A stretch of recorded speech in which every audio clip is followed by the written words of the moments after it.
જય સોમનાથ। પરસોત્તમ અધિક માસનો લાસ્ટ ડે અને સોમવતી અમાસ એટલે સવારે પૂજા કરવા ગઈ ત્યાં આજે આરતી કરવા માટે મંડપ ભરતા હોય એ થીમ પર થાળી સજાવી હતી અને બધાએ સાથે મળી અને આરતી કરી લીધી, ભજનને કરી ગરબા રમ્યા। ત્યારબાદ ઘરે આવી અને ભવનાથમાં ગઈ અને આજે 33 દીપનું દાન કરવાનું હતું એટલે મંદિરમાં 33 દીપ પ્રગટાવી અને શિવની પૂજા કરી।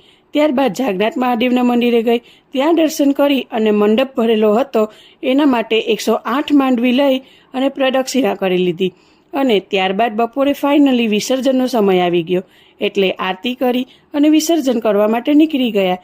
ત્યાં બાળગંગા પહોંચ્યા અને ત્યાં આરતી કરી વિસર્જન કરવા ગયા અને ખરેખર દુઃખ થતું હતું શિવલિંગ વિસર્જન અને માતાજી વિસર્જન સમયે। શિવજીને પ્રેમ ભક્તિથી બનાવી આખો મહિનો ભક્તિભાવથી પૂજા કરી અને અંતે વિસર્જન કરી દેવા પડ્યા। ત્યારબાદ વિસર્જન કરી ત્યાં સ્નાન કરી અને ઘરે આવ્યા અને વનોડિયા દેવની વાર્તા કરી ત્યારબાદ ફ્રેશ થઈ અને સોમનાથ ગયા અને ત્યાંથી આવી અને મારો આખો મહિનો વ્રત હતું એટલે બ્રાહ્મણને સીધો દેવા ગયા। ત્યાં સીધો આપી બ્રાહ્મણના આશીર્વાદ લીધા। રાધે રાધે।